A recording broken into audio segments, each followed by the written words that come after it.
how is the firm organized? What's your management structure? Because you're at the high end, 28, 29 employees, 11 lawyers. Are you running pods? Do you have practice area groups?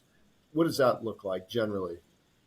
Yeah, so it's a little different. Obviously, we had the injury and the estate side. So I'm just talking about on the injury side. Both practice groups have a separate office administrator and HR director. Both practice groups have a separate marketing coordinator who's managed by a fractional. We have a fractional CMO who you know a little bit about, Tiffany, and so.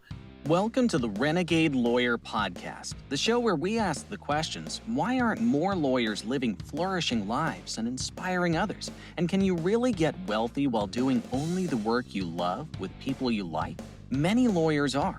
Get ready to hear from your host, Ben Glass, the founder of the law firm Ben Glass Law in Fairfax, Virginia, and Great Legal Marketing, an organization that helps good people succeed by coaching, inspiring, and supporting law firm owners. Join us for today's conversation.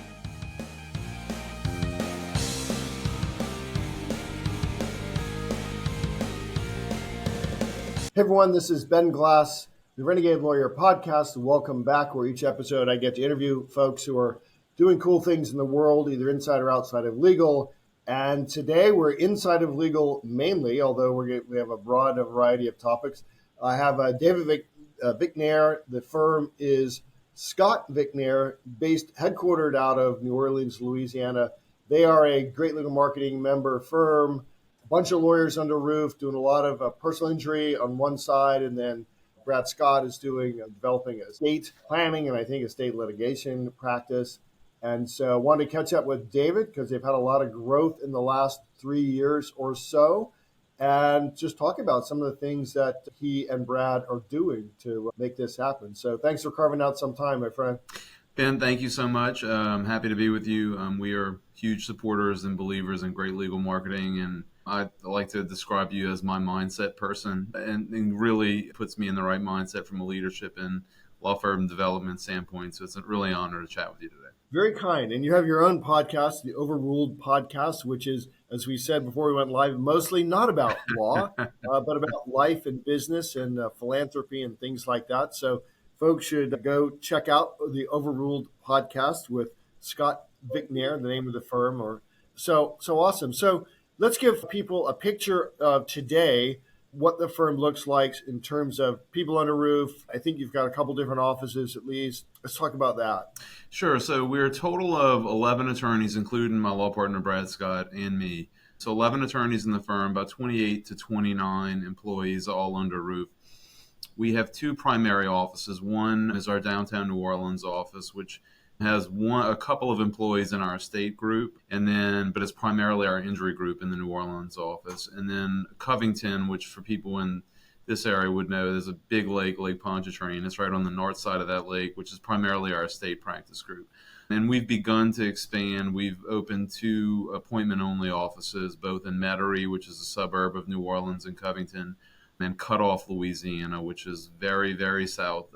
People who aren't from Louisiana typically think that once you get to New Orleans, the Gulf is right underneath there. But in fact, there's a lot of Louisiana under New Orleans. And so it is in a region that services the offshore industry. And so we have appointment-only offices that we're just opening in those two locations as well. So people are always interested in that sort of a marketing strategy is geographic expansion. There's all these discussions about, do I staff them? Do I not? Do I make them appointment only? So are these unstaffed most of the time, except for when there's appointments? Or do you actually have people working out of the offices? Unstaffed, appointment only, as of right now. One of those offices may end up having an attorney in it, but our purpose, for our purposes of opening them, or to just have a footprint to develop the G&B, to be geographically diverse and grow and expand, with the capability to put people in them later, but there's nobody in them right now. And what sort of, are these shared office environments? Are they an office inside another professional's office? What are you working on? Yeah, so one of them is an office inside another professional's office. So we just sublease out the space. We have signage on the front and have office, we can use the office anytime we need during business hours.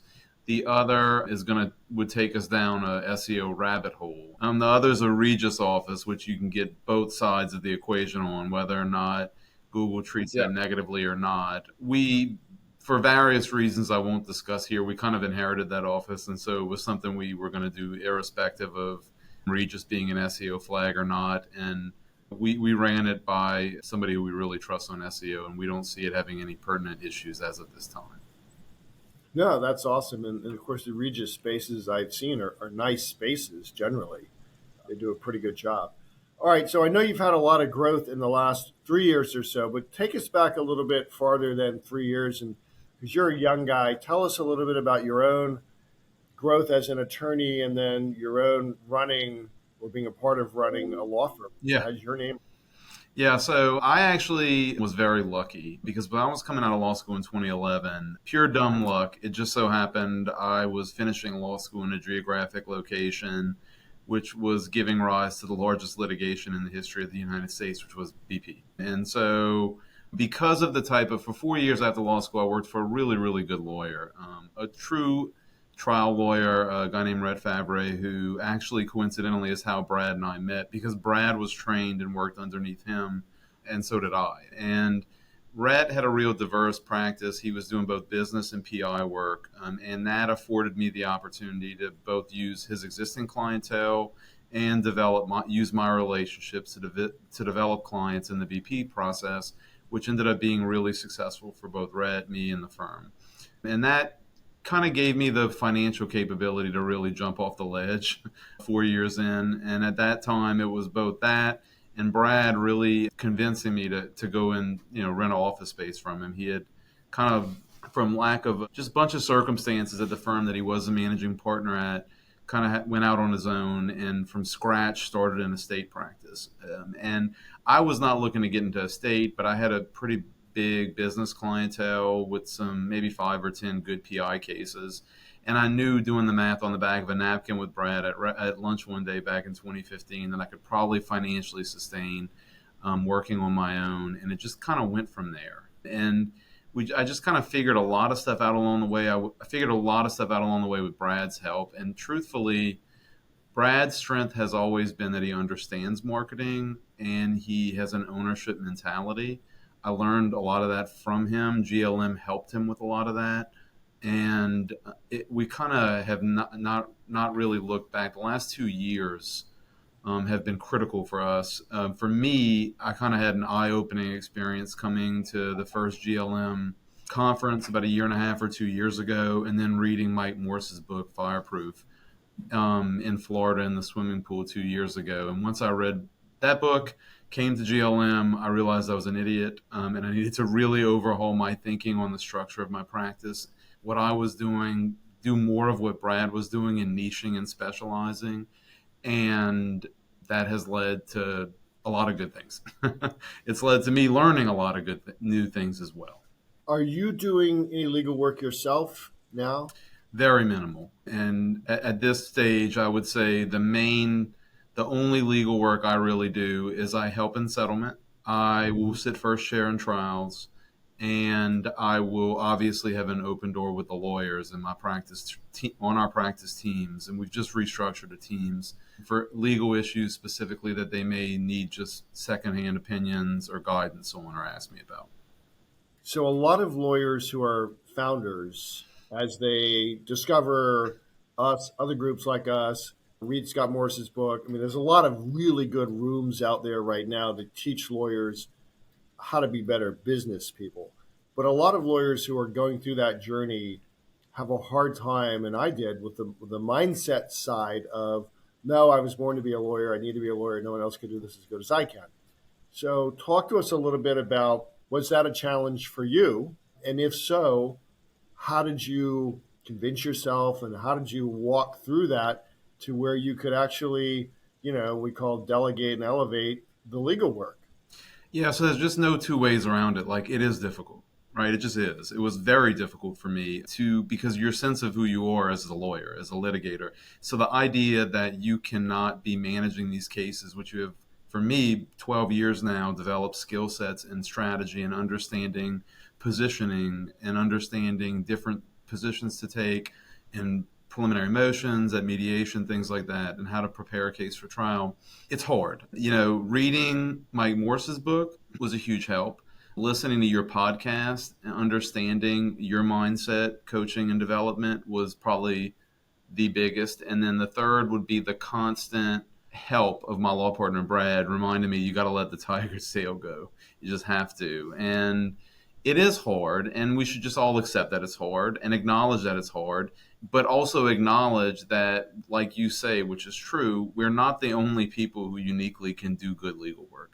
I have really good lawyers working for me right now, and there is no dip in the legal services that we provide our clients because I am not involved in every facet of a case. And in fact, I would argue our legal services are far superior to than when I was involved in the cases, because now when I get involved in settlement discussions, I'm more objective in what the value of the case truly should be because I haven't been entrenched in it.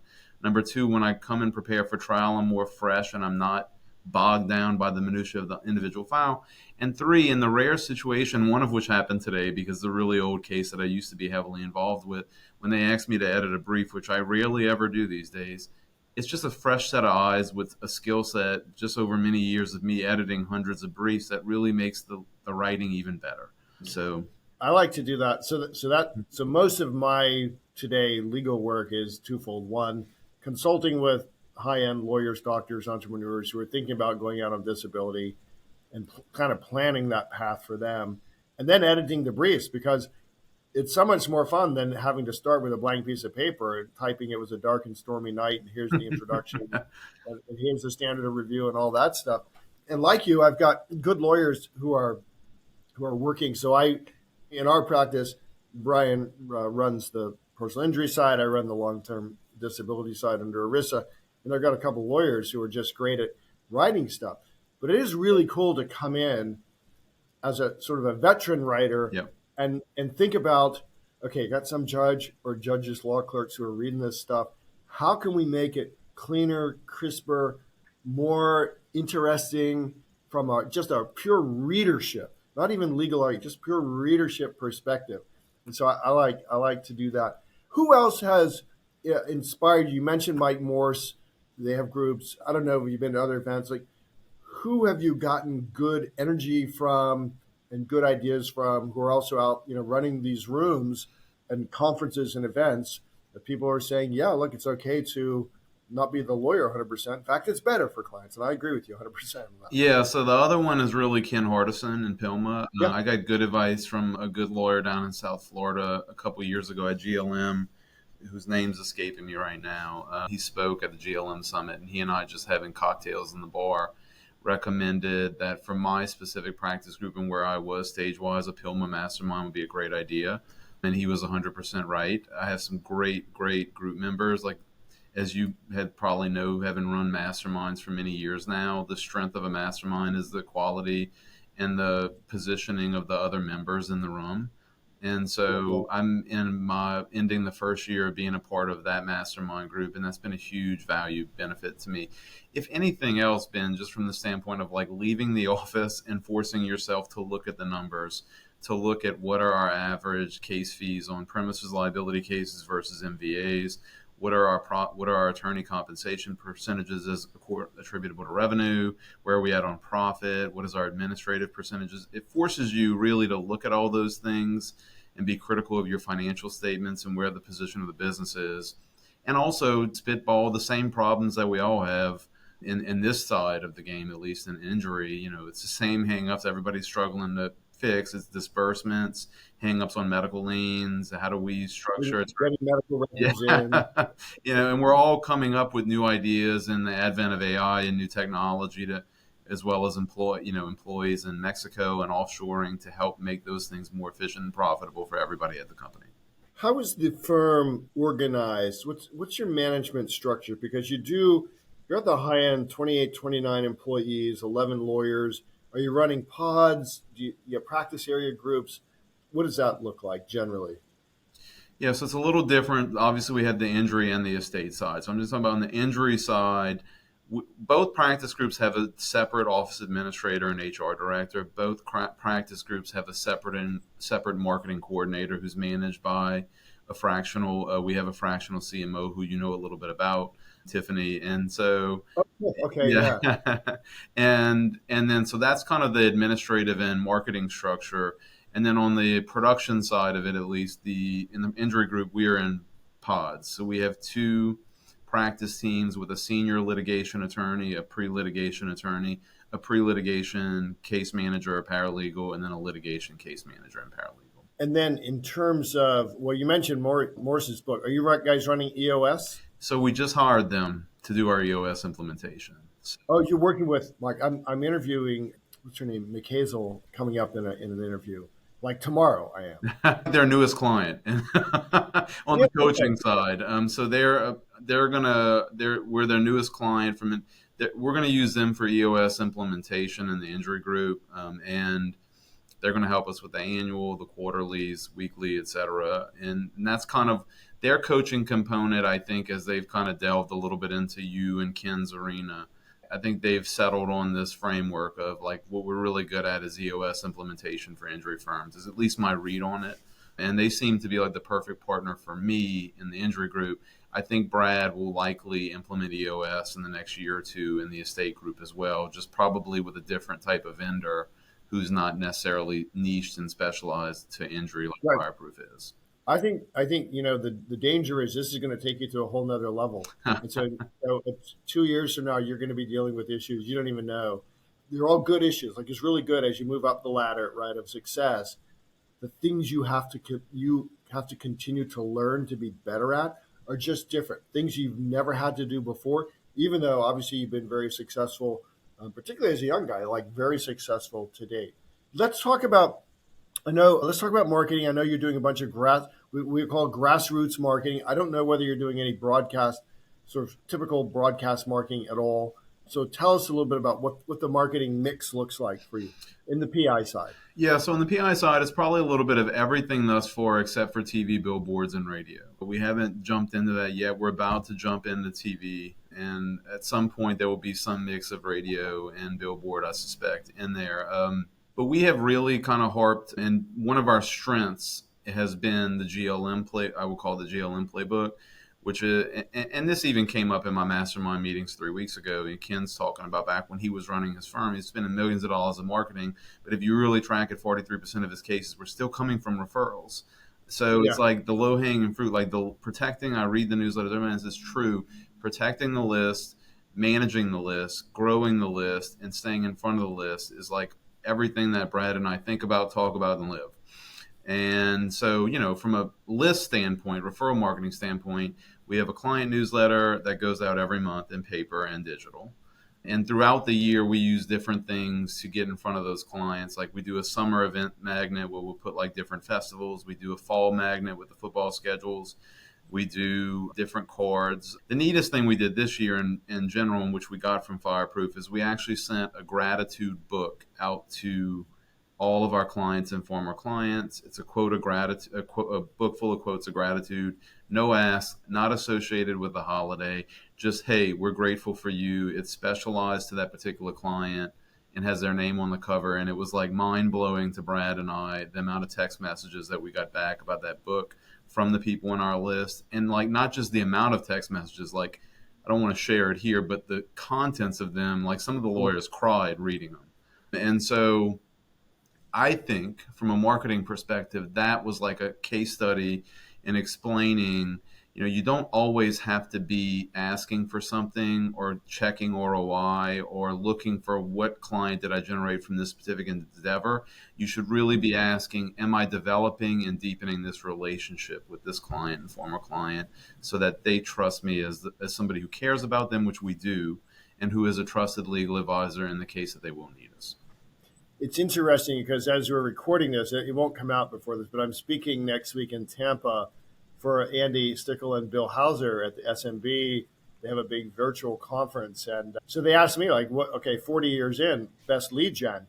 And I'm like, it's being an interesting, influential person to, to a list, to a tribe, or to several tribes. It has nothing to do with legal. It's actually being fascinating enough that someone will pay attention to you before they have a need, and will think enough of you after they have a need, or someone knows close to them has a need, where they'll take the personal risk of making a referral, because that is a personal. Where you tell someone, go to a restaurant, you're like, your reputation now is on the line. You do that.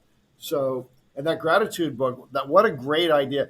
Hey guys, this is Ben. If you like what you've been hearing on this podcast, not just the marketing and practice building strategies, but the philosophy of the art of living your best life parts, you should know that my son Brian and I have built a tribe of like-minded lawyers who are living lives of their own design and creating tremendous value for the world within the structure of a law practice. We invite you to join us at the only membership organization for entrepreneurial lawyers that is run by 2 full-time practicing attorneys. Check us out at greatlegalmarketing.com. So are the guts of the book the same, and then it's personalized at the front to each client, or are you? Yeah, so the whole book is just gratitude quotes, daily gratitude quotes from people like Abraham Lincoln, John F. Kennedy, and different people like that. And then the gut's the same, really nice paper-bound book, and then the cover is personalized to each client, and it's got a little insert letter from me and Brad thanking them for being a client and telling them that we're sharing this gratitude book with them because we're thankful for them and for them putting their trust in us. And really, it's funny you said that because like the gratitude book is just, this kind of hit me 3 or 4 months ago. I think as lawyers, sometimes we like overcomplicate everything, but at the end of the day, everything we do externally with our clients and former clients and third parties who are either vendors and or potential clients is about relationships. That's, from my perspective, what marketing is relationships. But then like the firm is all about relationships because you can't grow the firm if you don't have a good culture. And a good culture you have to have solid and strong relationships internally. So really kind of like if you boil everything that we all do down into one simple thing, from my perspective, it's about relationships. And then how do you coach that or make sure that the rest of the 29 people under roof like buy into that, understand it, and execute on it? Well, it's a lot of the stuff that you already talk about. It's number one, you have to go through the growth process of having the wrong people in the wrong seats, moving the C people out, moving the B minuses out when you can't get them to an A, and finding all the A players, which is easy to just say in 8 seconds, but it's actually very hard in practice. Because if you're a good person and you have a good heart and you care about people, like the concept of firing and terminating people, you have to like learn it and get better at it and understand the mindset for it, that you are letting them go to the place like you say they should be. They're not the right fit for here. That's something we're not perfect at. We've learned to get better at over the years. I still failed at it with the team member this year, holding on him too long. I'm also always critical and introspective of the mistakes that I do make and learn from them and grow as a person. And I think the biggest thing is living it, right? Is like in our weekly meetings and how I treat everybody here and the positive reinforcement that I give. I always kind of working on creating a culture of thinking about like, when you're internally thinking about it, you don't think like if I walk into that younger attorney's office and tell him today what a great job he did on a brief, like how much that's going to impact his day and his happiness here. We don't think about it like that, but it does. And so it's like a constant discipline of reminding yourself to go back and give reinforcement to people on the team.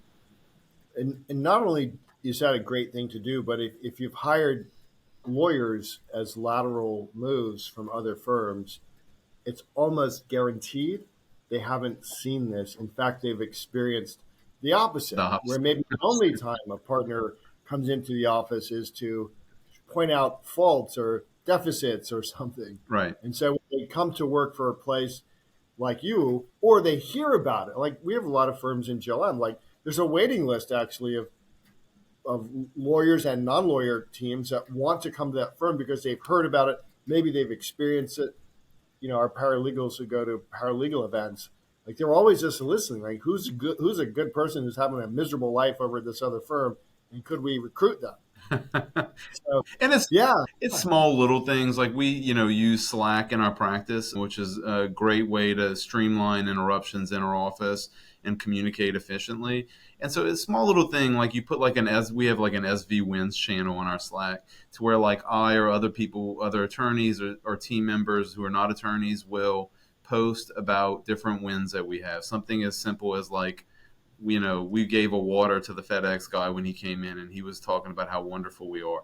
Like really small things. And then when you see everybody else start to post in there and buy into it, because at first you're like, is this corny? Is this cheesy? Like, or are they going to buy into it? This, like, you have those internal concerns, but it's a really neat thing whenever you see all these things that you have an idea about come to fruition and the team actually buy into it. And you know you're doing it. Yeah, you know you're doing it well when the FedEx guy remembers you, talks about you, and makes sure that none of your stuff gets rained on. well, think about it. So we had, and I actually stole this from, I remember the attorney who gave me this idea. It's Craig Goldenfarb down in Florida. Yeah, correct. He had this, great guy, and he has, when somebody walks in his office, he has a menu of like snacks and drinks that they can order. And everybody, like, we have that menu now. Because I'm like, man, that's brilliant. Because like that FedEx guy or the process server for the petitions and whatnot, how many law firms offer them snacks and drinks when they pop into the lobby? They're not going to forget you if you do that consistently. So, and nobody else in the building is doing that either. No. The doctors or the accountants, whoever else is in your building. Right. So talk to us. I know you guys are big, and you've alluded to it here about just customer service, just making. And we believe this, like Brian and I believe that, we're good lawyers, but we're the absolute best in our area at customer service, client service. So what are you all doing to make you the best in the area at client service?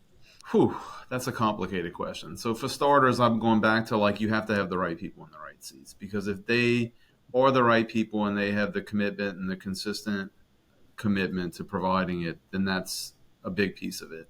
The second is like having the culture and the team understanding and communicating as a leader consistently, weekly, the importance of customer service. And a component of that is call listening. And understanding that like one of our core values is we hold each other accountable.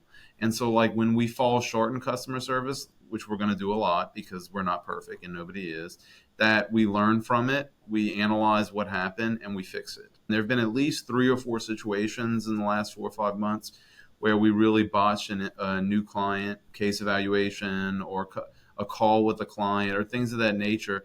And in the old days, I was so busy with my hair on fire because I was stuck in the middle of the files that it would just be like cause me to like lose my patience and burst.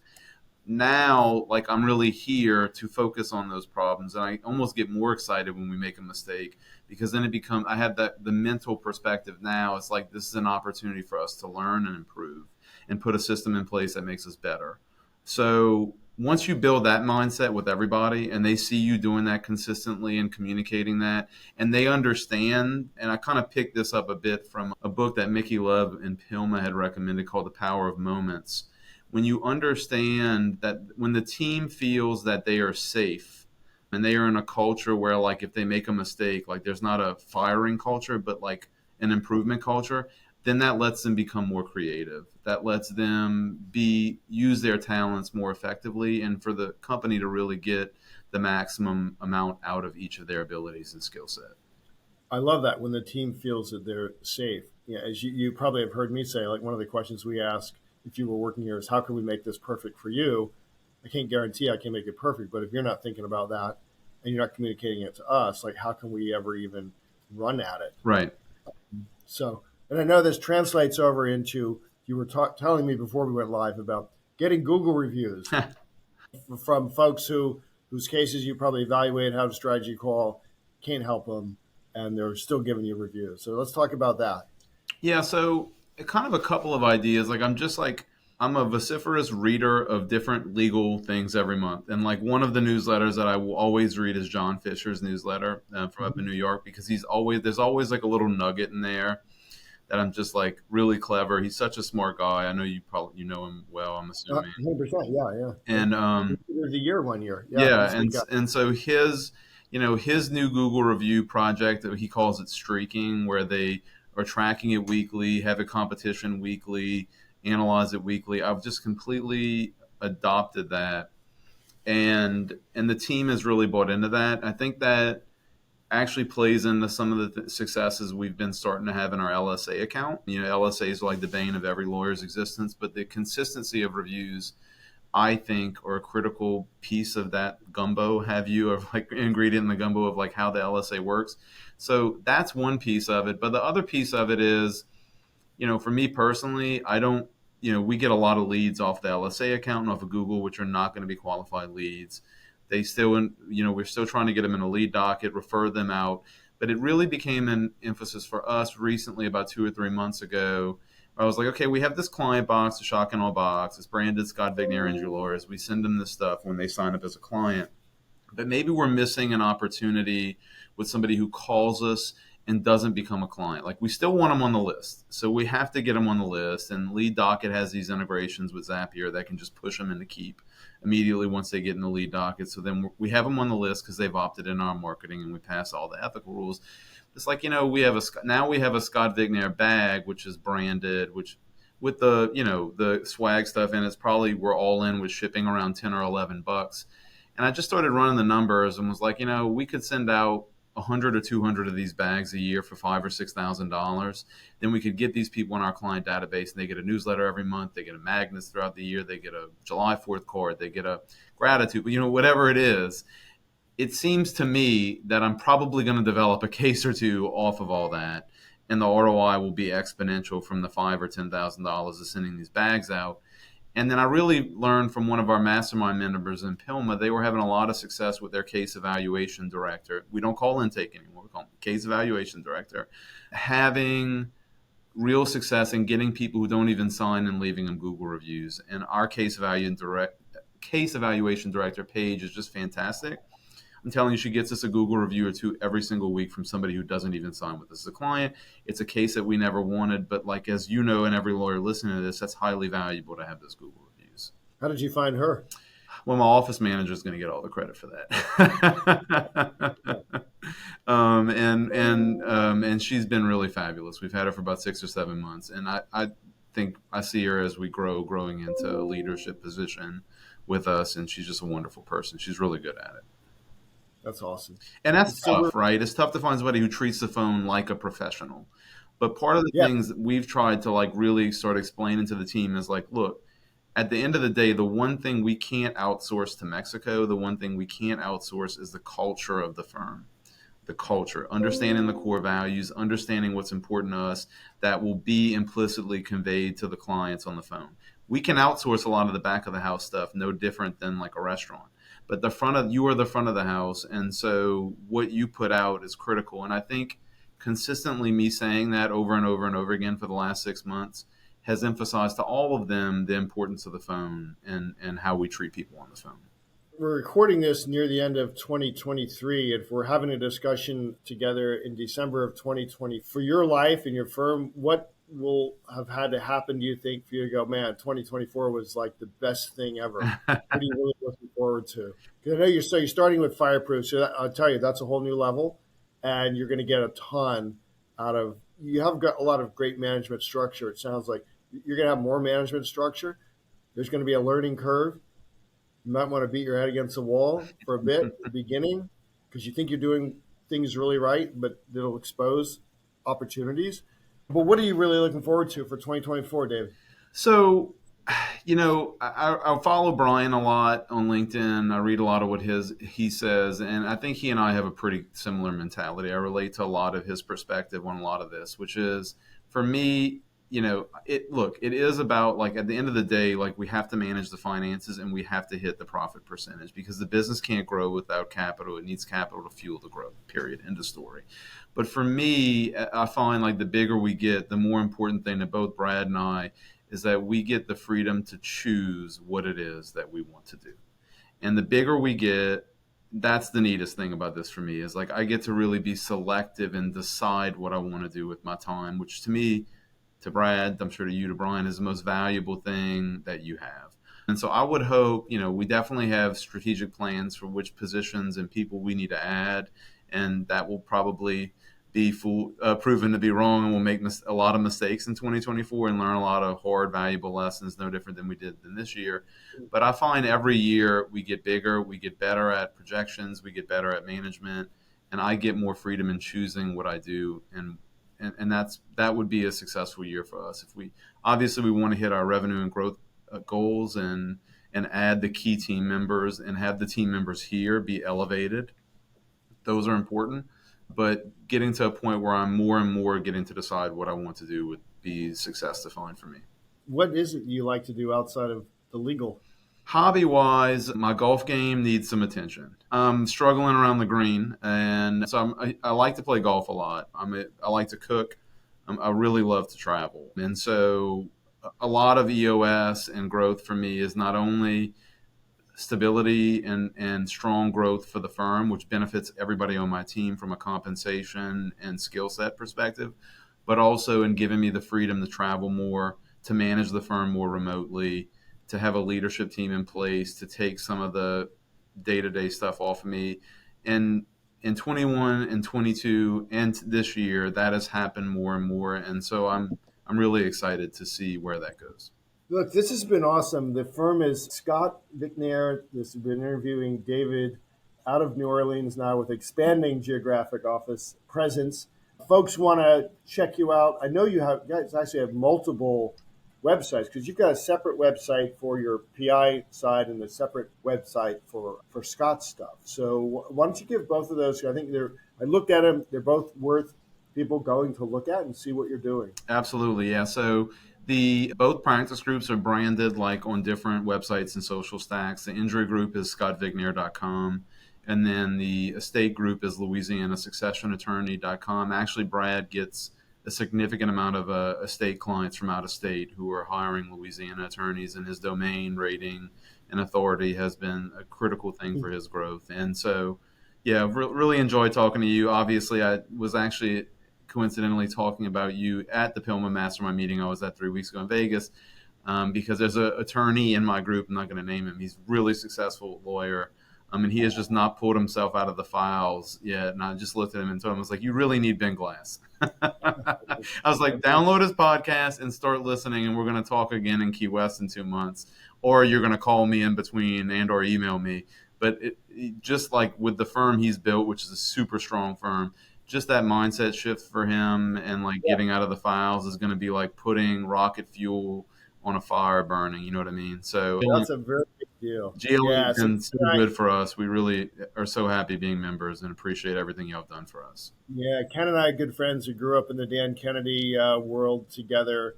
And so that's right. But, you know, it's amazing. You look at some of these really, really successful firms, but then if you actually look at the life some lawyers are leading, it's like, wow, it's still stressed out life.